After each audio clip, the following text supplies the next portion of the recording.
La carta de Judas, o más precisamente Judá, de acuerdo con la pronunciación de su nombre tanto en griego como en hebreo. Judá era uno de los 4 hermanos de Jesús que se mencionan en los evangelios. Ninguno de los hermanos siguió a Jesús como el Mesías antes de su muerte, pero después lo vieron resucitado y se convirtieron en sus discípulos. Todos estos hermanos de Jesús eventualmente se hicieron líderes en las primeras comunidades de judíos cristianos. Judá era conocido como un maestro viajero y misionero, y esto nos provee el trasfondo para entender el propósito de esta carta. No sabemos a qué comunidad de iglesia en específico le escribió, pero lo más probable es que estuviera compuesta en su mayoría de judíos mesiánicos. Su estilo de escritura asume un profundo conocimiento de las escrituras hebreas del Antiguo Testamento, como también de otra literatura judía popular. Judas se ha enterado de una crisis que enfrenta esta iglesia, y esto nos ayuda a entender el diseño de la carta. Empieza con un cargo inicial, seguido por una larga advertencia y acusación contra los líderes corruptos que han influenciado a esta iglesia. Y luego, Judá cierra completando el encargo de lo que esta iglesia debe hacer. Judá comienza pidiendo a esta iglesia que luche por la verdadera fe cristiana. Él dice que su plan había sido escribir una obra más larga que explorara nuestra salvación compartida a través del Mesías. Pero ese proyecto, dice él, se retrasó cuando escuchó las noticias urgentes acerca de esta iglesia. Y así, él escribió esta profunda pero muy breve carta. Judá no empieza hablando de cómo ellos deben luchar por la fe. Más bien, él primero les explica el por qué. Es por los maestros corruptos que se han infiltrado en esta iglesia. Y él no ataca sus enseñanzas, sino su manera de vivir. Su transigencia moral es lo que te dice que tienen una mala teología. Primero que nada, ellos han distorsionado la gracia de Dios como una licencia para pecar. Ellos piensan que han sido perdonados y que ahora tienen el Espíritu de Dios, así que pueden hacer lo que quieran, especialmente en lo que se trata de dinero y sexo. Y entonces Judá dice que ellos están traicionando a Jesús al rechazar su autoridad y sus enseñanzas. Y Judá quiere que esta iglesia sepa que la aparición de estos maestros no es una sorpresa.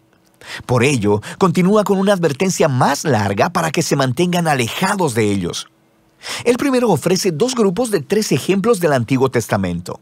El primer trío es acerca de personas rebeldes, quienes en el pasado recibieron justicia divina. Los israelitas, que se rebelaron contra Dios en el desierto, obtuvieron lo que querían y murieron en medio de la nada.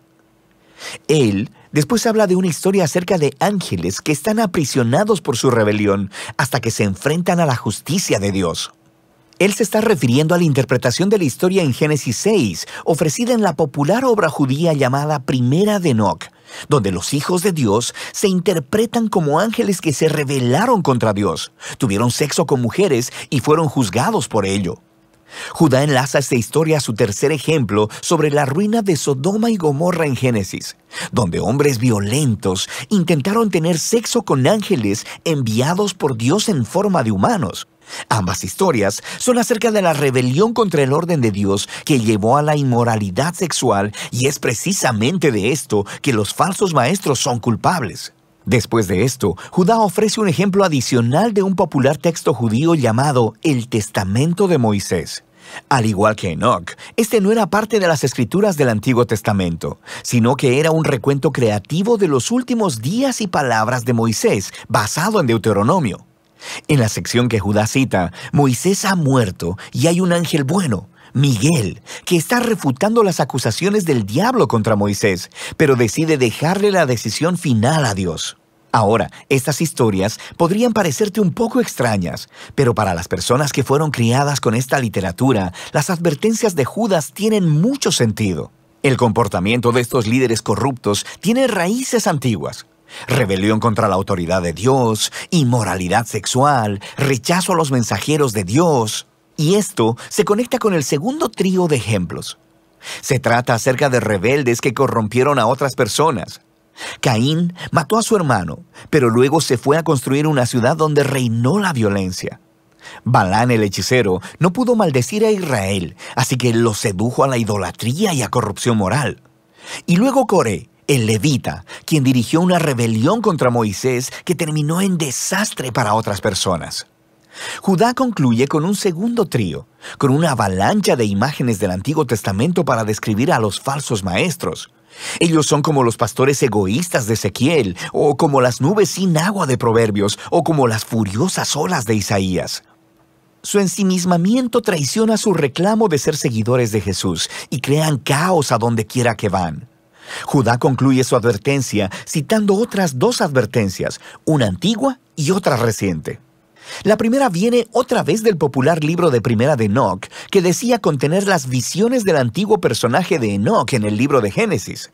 Ahora, lo que es fascinante es que Judá cita al capítulo inicial de Enoc, que a su vez está citando alrededor de media docena de textos del Antiguo Testamento acerca del día final de la justicia de Dios sobre la maldad humana. Judá luego pone a la par de la antigua advertencia de Enoc una más reciente, proveniente de los apóstoles. Pedro, Juan, Pablo, todos predijeron que falsos maestros se levantarían y distorsionarían las buenas nuevas acerca de Jesús. Y ellos mismos se estaban haciendo eco de la temprana advertencia de Jesús acerca de esto mismo. Así que esta iglesia ya no necesita convencimiento. Deben lidiar con estos falsos maestros. Por lo que Judá continúa hacia el encargo final. Él toma su línea inicial acerca de luchar por la fe y desarrolla cómo lograrlo mediante un genial grupo de metáforas. Él describe a la comunidad de Jesús como el nuevo templo de Dios, así que ellos deben construir sus vidas sobre el fundamento de la santísima fe que se refiere al mensaje central de buenas nuevas sobre la vida, muerte y resurrección de Jesús por nuestros pecados. Sobre ese fundamento, la iglesia debe edificarse a sí misma, mediante la dedicación a la oración y consagrarse al amor de Dios a través de la obediencia. Y la integridad de este edificio se mantendrá al estar alertas al regreso de Jesús, cuando traerá su justicia y misericordia. Y al hacer esto, se ayudarán unos a otros en permanecer fieles a Jesús.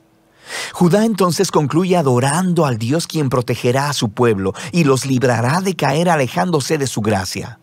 La breve carta de Judá es poderosa y a la vez confusa para muchos lectores modernos, quienes se preguntan por qué el autor cita textos que hoy no se consideran parte de la Biblia hebrea, como Primera de Enoc o el Testamento de Moisés.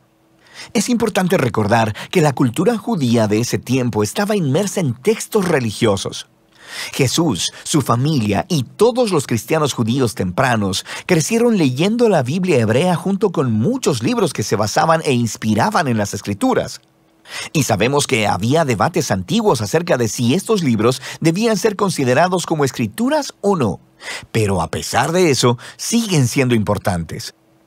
Un libro no tiene que estar en la Biblia para decir un mensaje importante al pueblo de Dios, y así eran muchos textos judíos de ese periodo.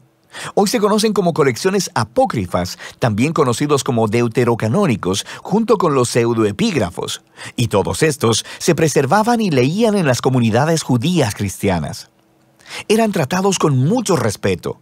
Esto no significa que hubieran sido seleccionados como parte de la Biblia hebrea, pero sí son parte de la tradición bíblica. Y así Judá, que conocía a sus lectores, sabía que ellos valorarían las palabras de Primera de Enoc y las usó para comunicar su mensaje, que es este. La gracia de Dios a través de Jesús demanda una respuesta de toda la vida, no solo a sentir intelectualmente. Nota que Judá no critica ni se enfoca en la teología de los maestros, sino en su manera inmoral de vivir, la cual niega a Jesús.